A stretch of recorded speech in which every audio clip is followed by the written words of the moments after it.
So for a few weeks now, there has been this ongoing debate back and forth on social media about whether or not progressives should ally with the alt-right against the establishment. I've been sitting back and watching this debate go on, knowing the whole time where I stood. The answer is obvious to me. That answer is no. Not just no either, but hell no. And I have what I believe to be pretty strong reasons why. Before I get into that, though, let's take a look at the articles that have fanned the flames of this argument. The author of these articles is an Australian writer named Caitlin Johnstone, and I'm going to briefly touch on the most important elements of her pieces and where she is dead wrong in her analysis. Let's begin with an article she wrote on May 4th entitled, "How to Fight the Establishment Propaganda Machine and Win." She identifies media propaganda as the primary mechanism that props up what she calls, quote, the oppression machine, and that the only way to cripple that engine is to attack that machine's propaganda. Now, I'm no fan of propaganda. I don't think anyone is, and I also don't think all of her solutions that she laid out in this particular article are bad solutions. One solution in particular is one that she has decided to hone in on, which has caused controversy, and that's solution number 7, find the others. She doesn't delve into details in this article, but you can see here that she was already beginning to formulate her highly problematic alt-right alliance solution. Let's continue to the next article, though. The second article, written on July 8th, is where she started to go off the deep end a little bit. Titled, "Lefties Need to Stop Being Shy About Working with the Anti-Establishment Right." You can see from the first sentence that she apologizes for her usage of conservative news sources. Now, I don't know which news sources she's referring to, and there are certainly a wide range of conservative news outlets out there that are worse than others, but right off the bat, a red flag went up for me. If you pride yourself in your progressivism, you use progressive or at least somewhat liberal news sources. It doesn't mean every source you use has to go super hard for the left 24/7. But if we're talking about her using Breitbart or the Daily Caller as a news source, then that's a serious problem and begins to show how cozy she seems to be around that crowd. I digress on this though, because like I said, I don't know which news source she's referring to. I just noticed how defensive she was right out of the gate with this second article. Then she continues by saying that if you don't agree with aligning with people who don't share your political ideology, then your worldview is garbage. What? So pay attention to the straw man that she's propping up here. She's propping up the lie that the only way to bring down the oppression machine is by aligning ourselves with people who are ideologically opposed to everything we as progressives stand for. All to do what? Take down the corporate news? I feel like Jay-Z in the story of OJ. I'm not progressive, I'm anti-establishment. Okay.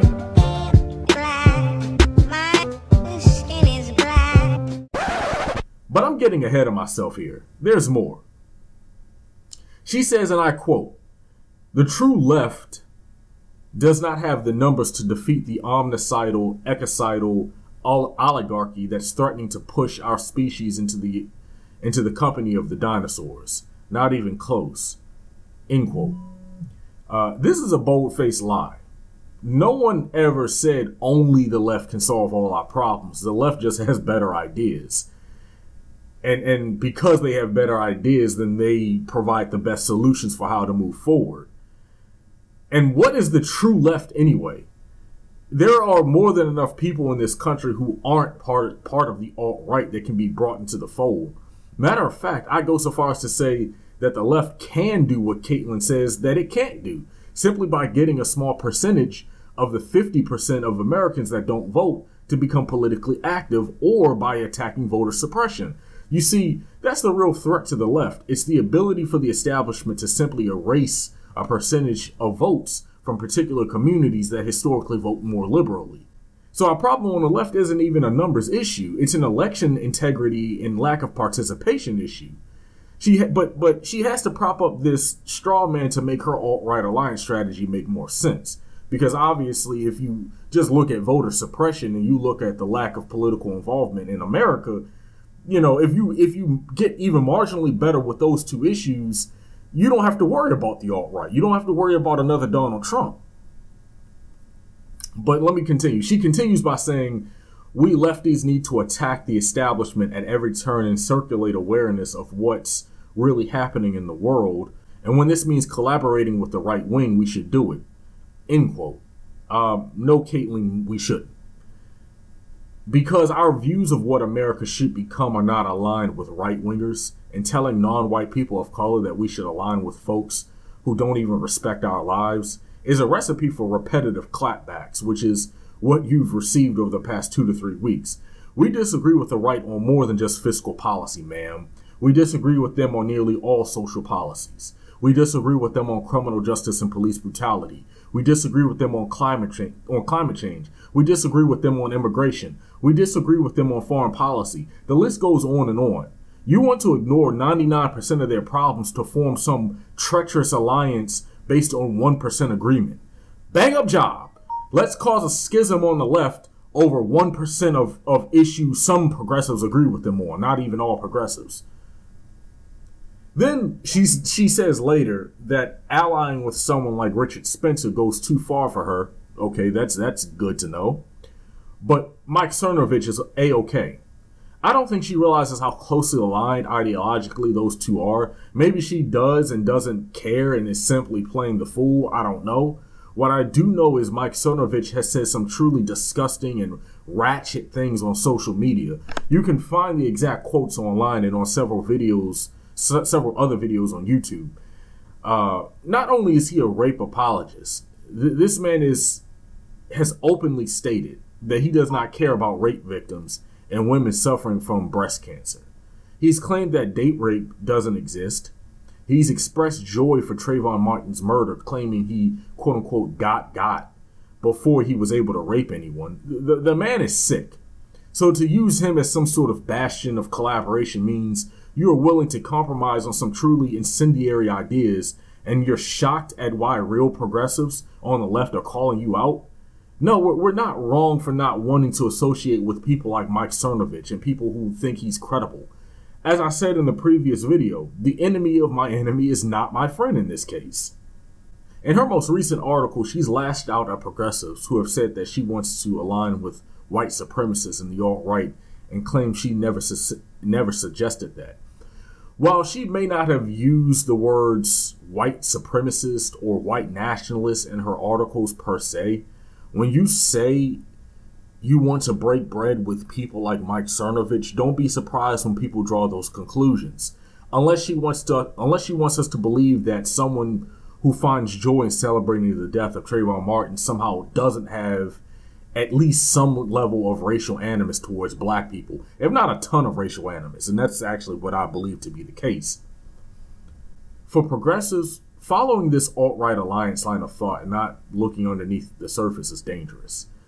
It's bringing down CNN, and by the way, not Fox News, for instance. They focus overly on CNN and somehow absolve Fox News of all of their propaganda, but I digress. Is bringing down CNN worth a schism on the left? Do you seriously want to hurt the legitimacy of the progressive movement just to side with the alt-right on 1 or 2 issues that you can side with any other group on? Don't overestimate the amount of support they have. Is it sizable? Okay, maybe. Is it so insanely large that people should be suggesting this tactic? No, it's not. And even if it were, it still would be a bad idea. But guess what? If you listen to certain progressives making this argument, then their numbers will certainly get larger because of them. So let's stop pretending this alliance won't be a boon for the alt-right if certain folks follow through, and maybe that's the entire point. The left in America right now is in disarray. We're facing historic levels of voter suppression from coast to coast to maintain white conservative domination of the electorate. That is a clear attack on people who vote progressively. Many want to support third parties, but there aren't any currently capable of forming a nationwide coalition, and most voters are just stuck on the two-party system, if they vote at all. So third parties are isolated to local races, which is fine, but it also means they have very limited reach and would still require coordination in numerous states and counties involving tens of thousands of people potentially to have any serious pull on a regional level.